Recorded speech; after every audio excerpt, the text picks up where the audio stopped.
start, can I ask those people who are still outside if you could perhaps join us inside?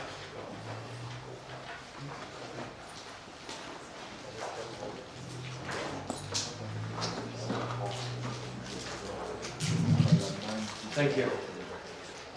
So, by way of introduction, let me just say that we've, as with all colloquia and conferences, we've already started slightly late, and so I suppose Karl and I will have to truncate our welcome addresses and our opening remarks so that we try to stay on time today. But perhaps just to say that by way of introduction, my name is Garth Stevens, and I'll be partially directing proceedings this afternoon, along with my colleague to my left, Karl and Holdt. It really does give me great pleasure to welcome all of you here today to this colloquium titled States, Citizens, Subjects and Violence, an African Latin American Engagement. That, of course, is being collectively convened by myself, Karl van Holdt, and Javier Ayero, and is part of the Violent States, States of Violence project that is now here at the University of the Witwatersrand at both SWAP and within the School of Human and Community Development. So a very warm welcome to all of you as staff, as students, as members of the WITS community, but also to colleagues and friends from other organizations and institutions, especially our colleagues who have traveled from afar within Latin America and in Africa. A very, very warm welcome to all of you. I wear 3 different hats here today, and so I do want to make some opening remarks as part of the welcome to all of you. And so let me start with my first hat. My first hat is as the acting dean of the Faculty of Humanities here at WITS today. And so I extend my very best to all of you as the acting dean on behalf of the faculty and on behalf of the institution. Violence remains one of the key social phenomena of the 21st century, and it is indeed the task of a humanities of the 21st century to be engaged with the intellectual and social questions of our time. This constant intellectual revitalization and innovation is what is required to animate the humanities today, which many of us, of course, have been privy to discussions where we hear about the constant threats facing the humanities, the social sciences, the arts, particularly in the context of what is being defined as the instrumental debates around the 4th Industrial Revolution and the development of technology over the course of the last decade or more. Of course, as we know, these technological developments often generate more questions than they do answers. And so the place of the humanities in some ways always very much guaranteed today and in the future. In this instance, I suppose, addressing the question of violence, as well as its intellectual reference, makes for a fertile set of lines of inquiry that identifies some of the key fault lines along which contemporary societies are fractured and through which our intellectual endeavors can perhaps prompt us to think about new forms of critical humanism that are so important in the world today. Being able to host a colloquium such as this within the Faculty of Humanities, of course, represents a degree of animation that for me is very personally fulfilling, but also generates a meaningful content and a way of concretizing ideas about Southern theory, Southern collaborations, and of course how we give meaningful content to what is sometimes being referred to as free-floating signifiers around things like decolonial theory or the decolonizing debates that are not only occurring in South Africa but in other parts of the world as well. Where, of course, what we are trying to do is to generate modes of knowledge production and forms of praxis that run alongside and sometimes even counter to Western modernist thought that is so prevalent in many of our contexts. So, on behalf of the Faculty of Humanities, I'm very thrilled again to be able to welcome you all here. With so many of you either doing work or coming from sites such as Colombia, Mexico, Brazil, Ecuador, Peru, Bolivia, the DRC, Malawi, South Africa, Burkina Faso, Mali, Niger, and Nigeria. And so it's really, really wonderful to have this kind of mix of people here, and this clearly promises to be an exciting program over the next few days. My second hat, and I won't go into my third hat, I'll let Karl take that hat, But my second hat is really that together with Karl and Holdt, we of course jointly direct this program that is funded by the Andrew W. Mellon Foundation, titled Violent States and States of Violence. And it is perhaps worthwhile framing the colloquium as part and parcel of this particular project. As I mentioned earlier, violence remains one of the most vexing, recalcitrant, and embedded features of our time in South Africa, and in other parts of the world. Violence raises macro questions about history, about modernity and the state, but also raises intimate questions that warp and scar multitudes of individual lives regarding self, subjectivity, relationality, sex, safety, and home. Violence can be tacit, it can be everyday, it can be quotidian, but it can also be symbolic, background, concealed, or registered in fear and hatred rather than in spectacular incident. It can be event, spectacle, systemic, a form of insurgent politics that calls attention to deeper social, political, and economic challenges facing the nation state, or simply calling attention to itself.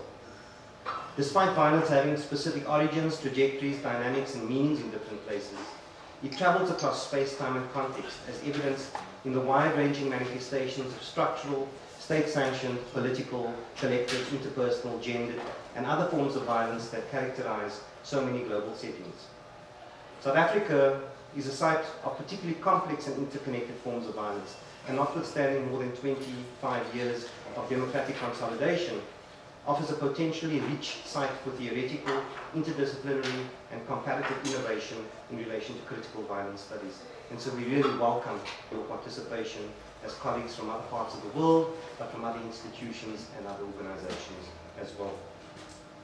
It of course also offers opportunities to study continuities and disjunctures in historical and contemporary forms and expressions of violence, given the extended history of violence in this country, but is furthermore a site of contemporary and, of comparative research, as I indicated.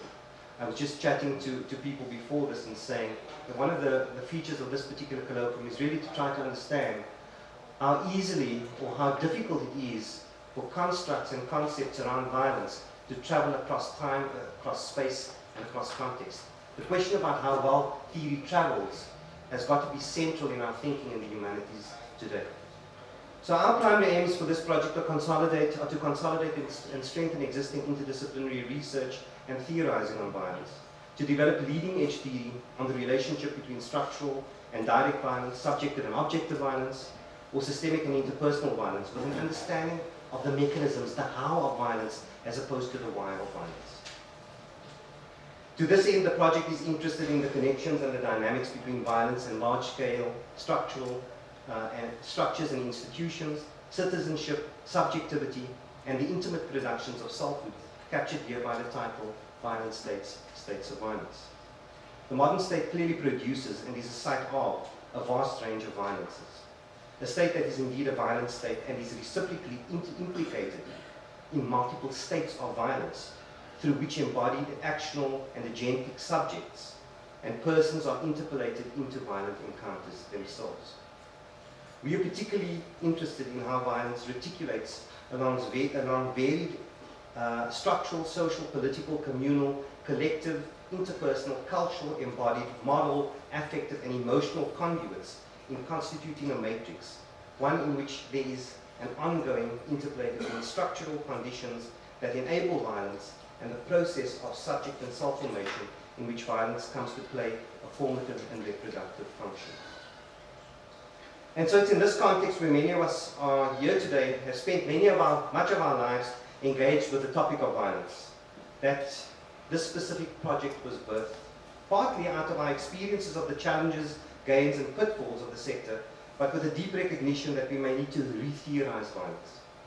Its conduits, its reticulations, its concatenations across the social world and social subjects, if we are to make further headway around the social phenomenon, which, if truth be told, has become somewhat saturated and stylized and marked by standard epistemic trajectories that speak to violence and the interventions around violence. So, at this point, again, I think I speak for both Karl and myself when I say that we are really deeply privileged to be working alongside all of you, and we thank you in advance for contributing to the establishment of a larger critical mass of scholars who are interested in pursuing a more nuanced and refined approach to the critical study of violence today. So thank you very much for being here.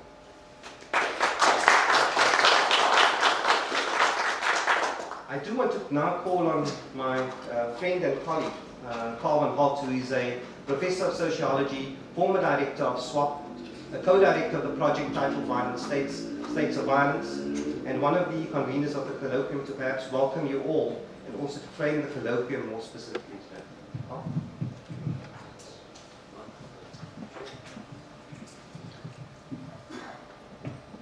Thanks, Garth. So I want to, firstly echo Garth in just welcoming all of you, welcoming both the specific guests who are part of the presenting panels in the colloquium from all the different countries that Garth has mentioned, but also the body of participants out there, just beyond the invited guests.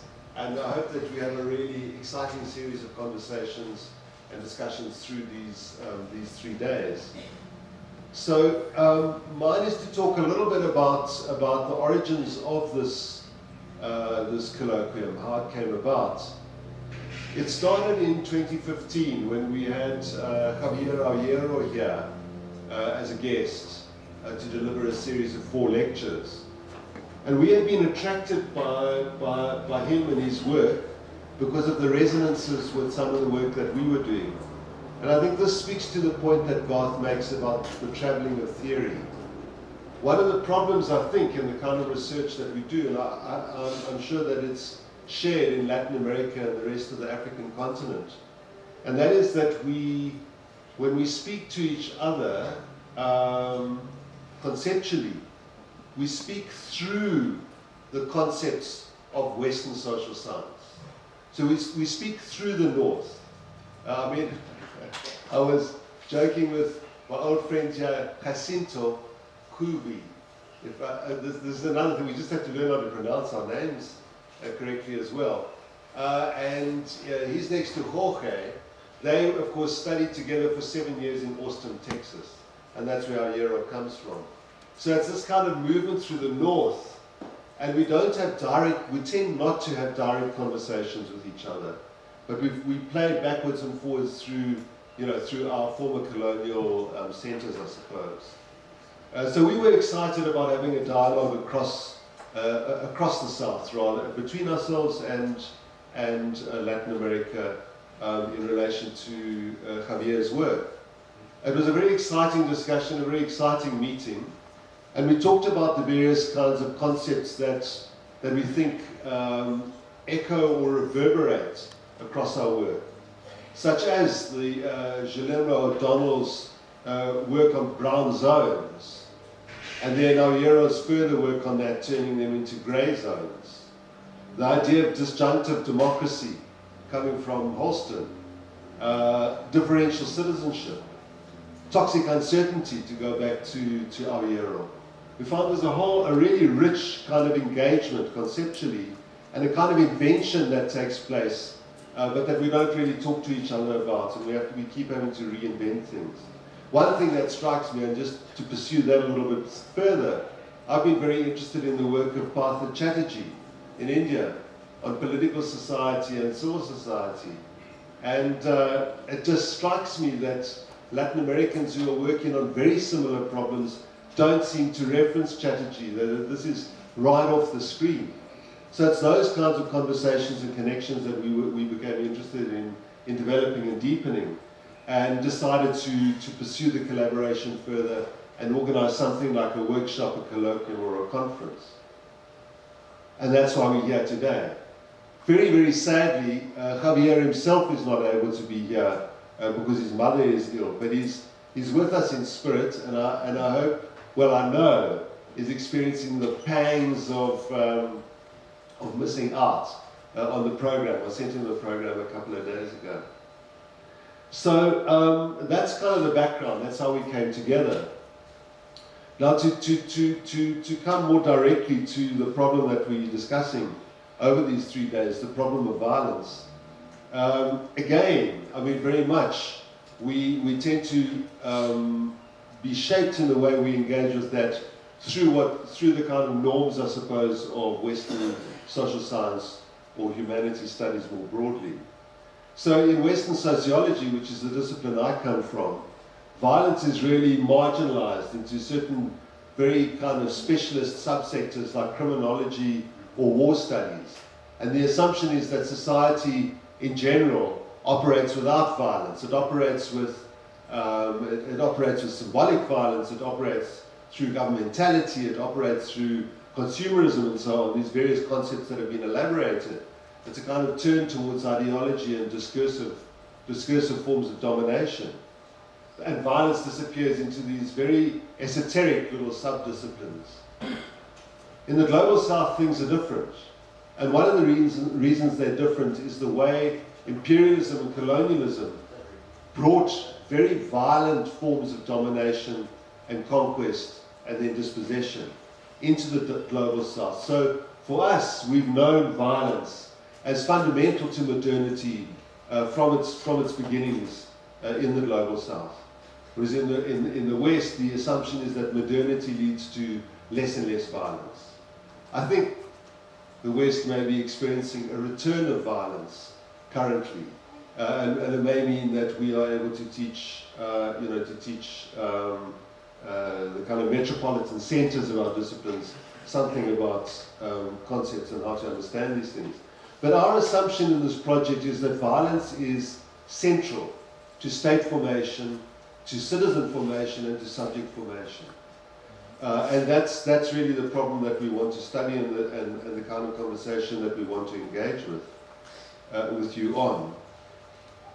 Further in our approach, and this is reflected in the title of not only the project itself, Violent States and States of Violence, but in the title for this colloquium itself, which talks about states, citizens, subjects, and politics, is that there's a profound connection between what happens at the macro institutional level, in the sense of state formation,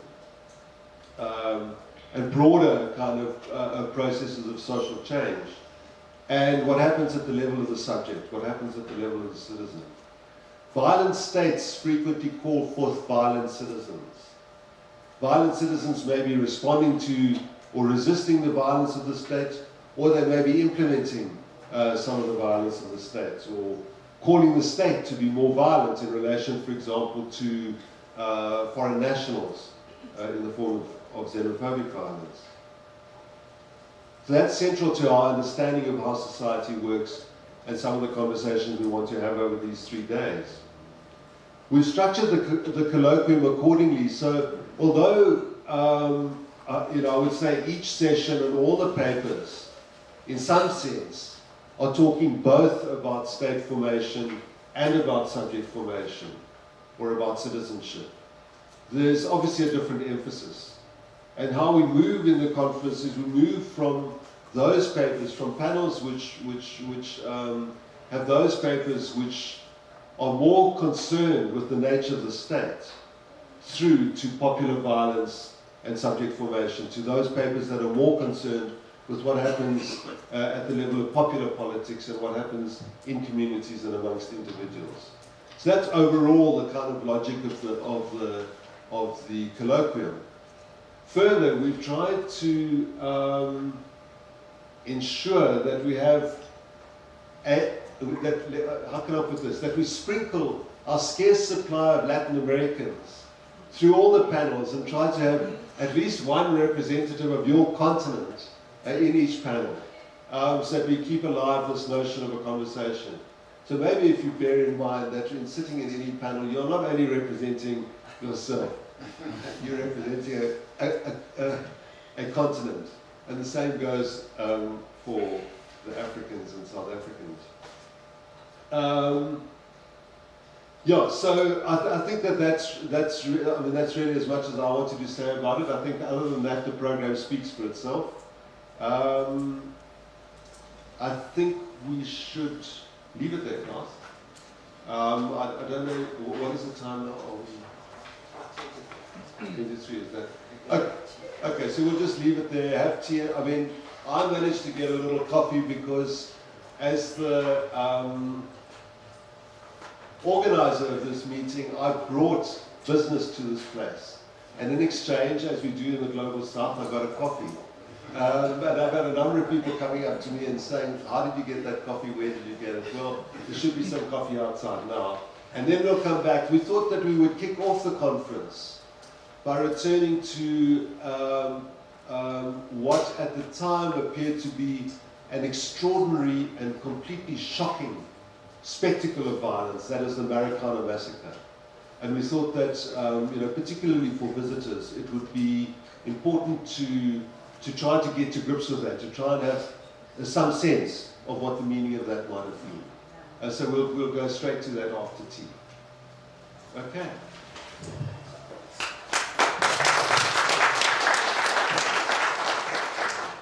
So friends, colleagues, I think at this point we're going to let you wander off, grab some tea. Please use this as an opportunity to just get to know each other. I know that many of you do already know each other, if you are from Latin America or from South Africa, Africa, and so forth.